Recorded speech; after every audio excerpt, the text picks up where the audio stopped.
Okay, for those Americans and people in the world who are too brain dead to figure it out or don't know history, Isis is the mother of Horus, and Horus is the Egyptian eyeball that they keep showing to us as the symbol of the Illuminati. Isis nursed Horus into existence, and Isis will be used to nurse new nation states in the Middle East into existence. I'm calling it out right now. Isis was the mother of Horus in Egyptian mythology. Of course, they want us to think Isis is just a convenient acronym for for some sort of militant group that spans two countries. Okay, if you want to believe that, that's fine. Well, of course, they're telling everybody that Iraq's about to be split into three countries.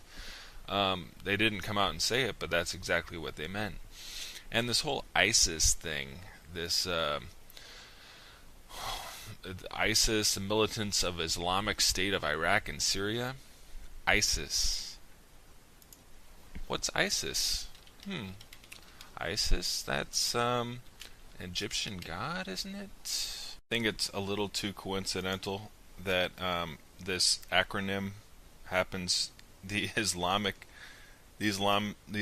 State of Iraq and Syria just happens to work out as ISIS, which is an Egyptian thing, and we know that they're just completely obsessed with Egyptian stuff regarding rebuilding the whole world and the new world order, or whatever you want to call it, but they're obsessed with Egyptian stuff, and ISIS is the mother of these new nations. And so it's funny that Iraq, or ISIS, I mean, it's militants in Iraq and Syria, and they're supposedly really well armed. And in this news clip, this is the interesting thing. Watch this. What do we see driving through here that ISIS has?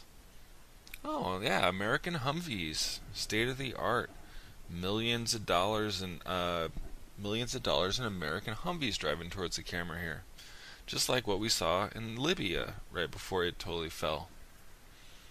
So what we're seeing here is NBC Nightly News, which is just a media arm of the military, is telling the dumbed down American people that Iraq, via ISIS, the Egyptian god or Islamic State of Iraq and Syria, is about to be split into three regions, countries. Could be autonomous regions, or they could be actual nation states, probably nation states. And they're telling us it's going to happen pretty soon. It's what the media is doing, but they're not coming out and saying it. So because the U.S. citizen sheeple can't be told that ISIS is actually just a completely created group, that it's completely funded by the U.S., they always have to be stealing all of the stuff that the U.S. gives them, such as the Humvees.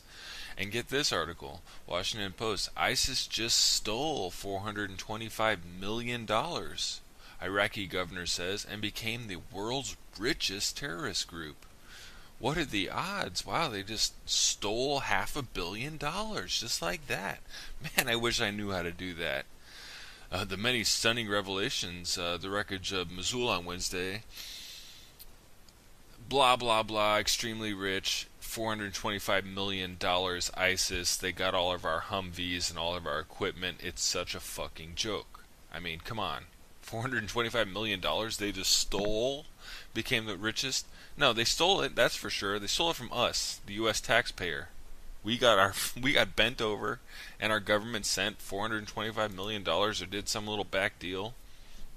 And now ISIS, the Egyptian god, aka Syria, Iraq joke group, has $425 million, just like they have all of our Humvees. Man, these guys are good. These guys are really good.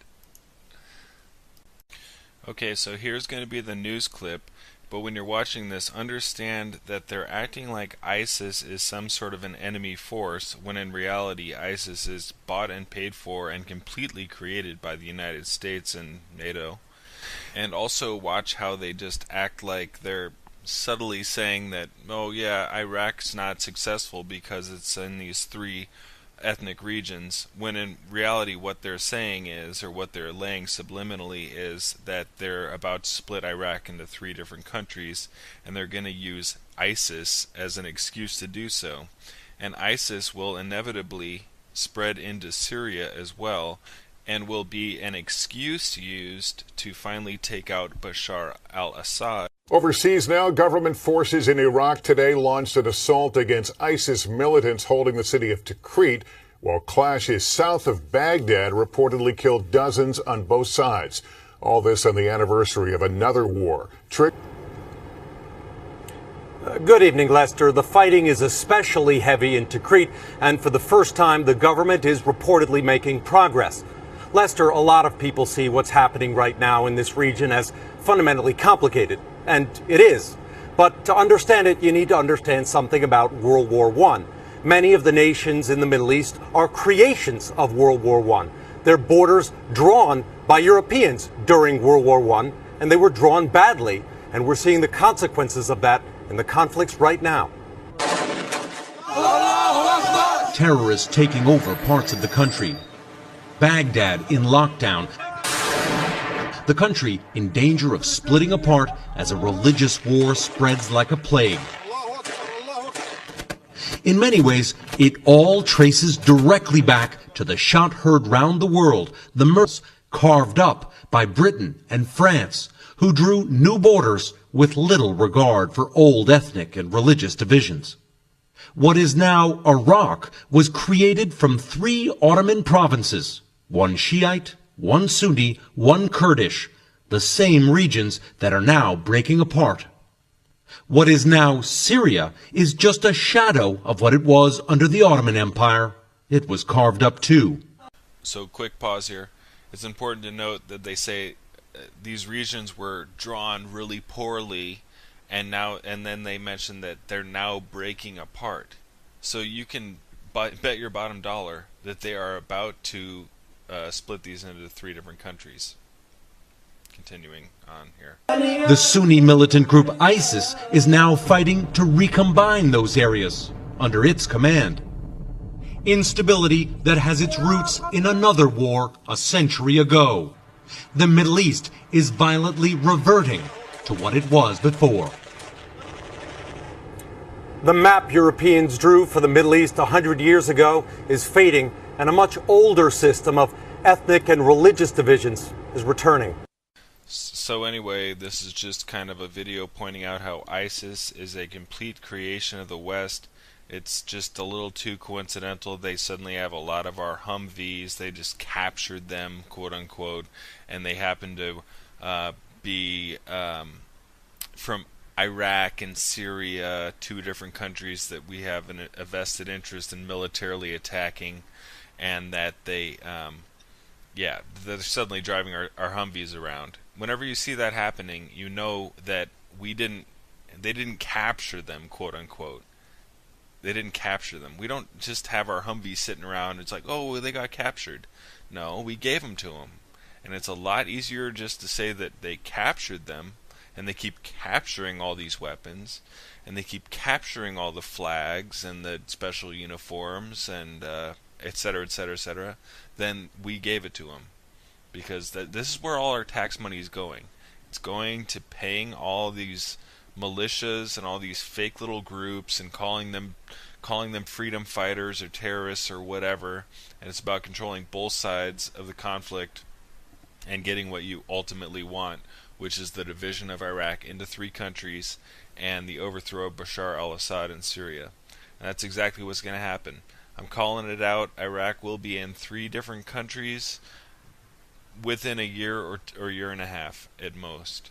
And ISIS will be used as an excuse to increase activity in Syria, or they just will be used as a proxy to attack Bashar al-Assad. And they might probably supposedly attack Israel as well, which will be used as an excuse to attack ISIS in Syria, which will just be an excuse to use bombing runs over Syria. which will just hurt Syrian government positions. So, anyway, it's interesting. ISIS is fake. ISIS is run by the U.S., and it's just a very poorly veiled attempt at making it look like there's some sort of rebel group. That's all this video is about. If anybody really believes ISIS is real, let them see this video.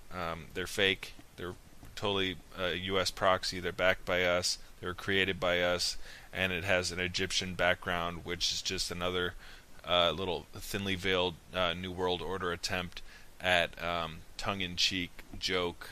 Americans are too stupid to figure it out. There you have it. Have a good one, everybody.